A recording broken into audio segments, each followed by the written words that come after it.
Oy, musta? OFW ka ba? At gusto mo na mag-retire o may plano ka mag-retire? Whether in the future yan o ngayon na, ito naman ang mga payo ko sa iyo. No? So ito yung 6 na pwede mong gawing negosyo pag nag-retire ka bilang OFW. Umpisahan na natin. Go! Okay, number 1. Ako iniisip ko yung retailing business. Siguro yan ang pinakamadaling maisip ng mga OFWs, no? O ng mga Pilipino in particular. Bakit? Sa bawat lugar kasi, parang lahat may binibili. 'Di ba?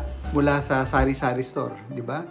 Naiisip natin na malamang ang mga tao sa paligid natin ay merong gustong bilhin na pwede natin i-offer. So ano ba 'yan? Ako iniisip ko kung sa retailing lang din mini grocery. 'Di ba? Kung sa tingin mo sa lugar mo, nasa probinsya ka ba at marami kang pwedeng ibenta dahil sa mga kalugar mo, kabarangay mo o dyan sa inyong town na tinatawag, no?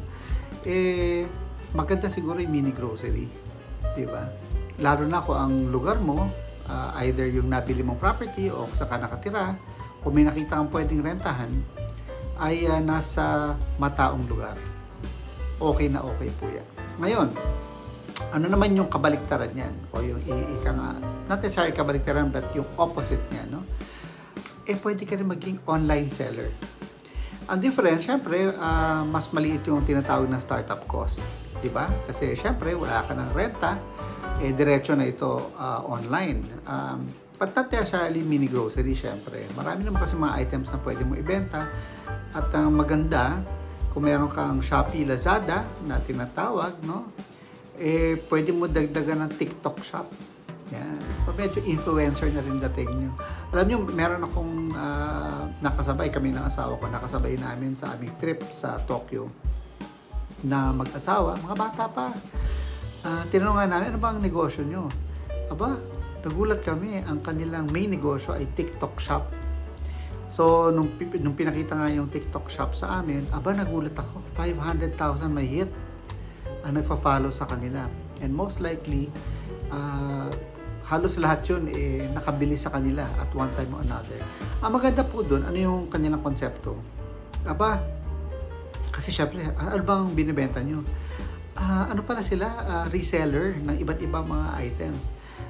Ang kagandahan nun bilang reseller ay, meron kang stocks, syempre, di ba? Pero, ang maganda doon ay ito naman yung mga fast selling. So yung kanilang merkado na followers maaaring bumibili sa kanila at nakita nila yung mga produkto na yon sa ibang influencers o iba pong mga nagbebenta rin na main distributor or sila mismo ang manufacturer. At sila po bilang TikTok shop ay sila po ay reseller. So, pwede po yan, ha? So, number 2, doon naman tayo sa pinakamadali. Ano yun? Food business. Bakit? Lahat tayo kumakain, hindi po ba? Siyempre, kung ang food ay kaya mong gawin at kaya mong ibenta o kaya mong iluto at ito ibenta, then napakagandang opportunity po yan. Pero another way is pwede rin po kayong kumuha o bumili o magkaroon ng food cart. Siyempre, doon lang sa food cart business or any food business na merong pwesto, mahalaga po yung lokasyon. No? Pwede rin po kayo magkaroon ng franchise. Ang maganda po sa franchise ng food cart business or food business in particular, kasi pwede rin mga cafe ito o pwedeng tipong mga malalaking fast food, no? Natutulungan nila kayo. Ang sa akin, nagkaroon kami dati ng karinderya sa isang bus company. Doon kami nagsimula ng asawa ko. Maganda po ang kita noon kasi sigurado po na meron talagang makakain. Maganda kasi sa may LTO pa nga doon sa pwesto namin. So, sure na sure. So, location is very important. Siyempre, kung di na location, pati yung rental, isipin nyo yun, yung operations. No? Ngayon, meron bang food business na pwedeng napakababa ng startup cost? Pwede. Katulad po nung nagluluto po kayo sa bahay, pwede po yung by order. No? Diba? Nung pandemic, marami pong ganyan ng pinagkakitaan. Ang kagandahan naman, yung iba naman doon, from home, no? Mula sa bahay, nag-branch out na rin ang kanilang outlet outside of the house. No? Diba? Okay din yan. So, food business is important. Na lahat tayo kumakain. Number 3, yung pong anything that has to do with motoring o yung sasakyan. Sa totoo lang, pwede namang hindi yan yung tipong motoring na kasi pwede namang bisikleta. For example, lang mga motor, di ba? O yung mga EV na vehicle. So, ano po yung mga makaugnay na negosyo dyan? So, pwede po kayo magkaroon ng van for rent or for sale. Di ba? Yung mga nagbebenta ng motor o nagre-resell ng mga motor or as distributor ng mga sasakyan, pwede po yan. May mga kahalili po yan, no? Na negosyo, gaya ng mga garage service or car wash, parking lot, meron din ganyan. Meron ding tinatawag na supplies or parts, diba? So marami po yan ang mga kahalili. No? Ito po, yung ika-4 na negosyo. Pag mas nakaipon kayo o nakapundar na po kayo ng property, yung tinatawag natin na rental business. Ang tawag ko dyan ay it's a no-brainer business. Bakit? Hindi mo na kailangan pag-isipan. Kasi meron ka ng lugar eh. May property ka na. So usually ang property na yan pwede mo gawing apartment. Yung iba nakabili ng condo, ginagawa po nilang Airbnb. May mga kilala po tayo na mga OFWs na hindi pa nga nakaka-uwi for retirement, na nakabili na po na at inuunti-unti po yung pagbayad dun sa kanilang condo, naparerentahan na po nila. So pwede nyo rin gawin yun. Yung isang kilala namin, nag-retire na talaga na mag-asawa, galing sa Middle East, nakapagpundar po sila ng ilang property at apartments din. So iba nire-refurbish, pinapaganda na o pinapalaki. So yun ang ginawa nila. Syempre sa rental business, may kahalili din yan kasi pwede na kayo later on mag-buy and sell ng property. O, diba? So, the rental business is really very good for retirement. Dahil tuloy-tuloy rin po ang kita niya. Okay. Doon naman po tayo sa ika-4 na ang tawag ko lang doon, simple, ay green. The green business, which is more or less farming, agriculture. So, yung most likely, kung nasa probinsya po kayo o nakabili po kayo ng mga property na may taniman, tuloy-tuloy po yan. Dahil po ang food business ay tuloy-tuloy dahil lahat kumakain, saka na makukuha ng pagkain. Doon po yan sa mga magsasaka. At yung mga katulad po, kung kayo po ay nag-aalaga ng hayop, ganun din po. No? So, panggagalingan po rin yun ng pagkain. So, napaka-sustainable po ng farming business. No? May kahalili din yan na negosyo. Sometimes, besides sa farming, yung iba po ay nagkakaroon ng landscaping business, ganyan, or tracking, o yung iba po ay yung pong mobile na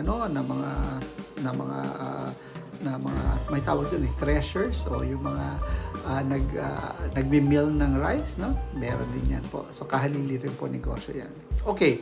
So yung ika-6 na negosyo na isa-suggest ko po sa inyo, ito po ay pwedeng zero yung startup cost, pwede rin pong medyo malaki ang cost. Ano po yun?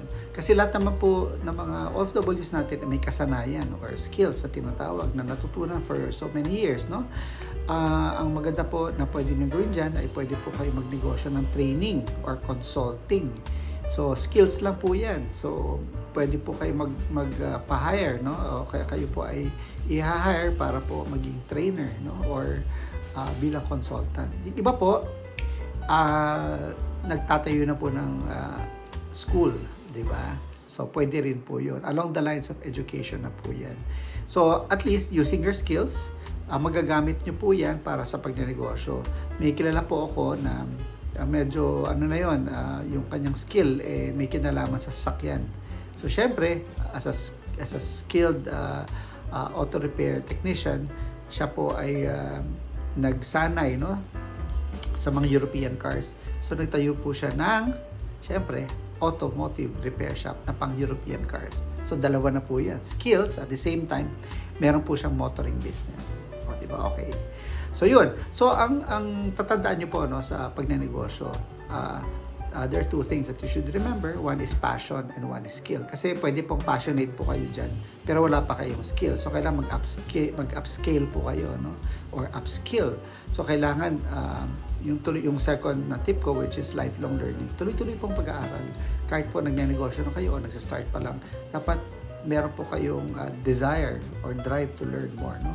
And of course, in any business, isipin nyo yung tinatawag na USP or unique selling proposition, na ibig sabihin, saan po kayo maiiba o pwede kayo magkaroon ng niche na tinatawag, di ba? So, kung ang kasanayan nyo ay, as I said kanina, yung auto repair shop, pero European cars, panalo, di ba?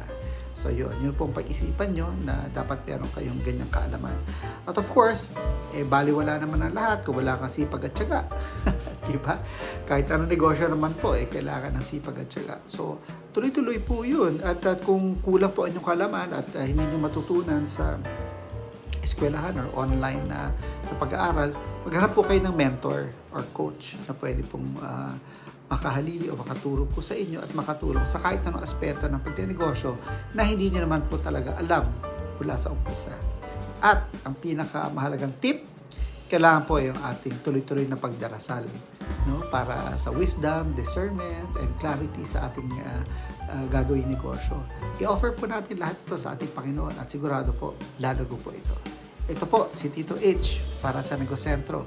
Tuloy-tuloy lang po tayo sa pagnenegosyo. God bless!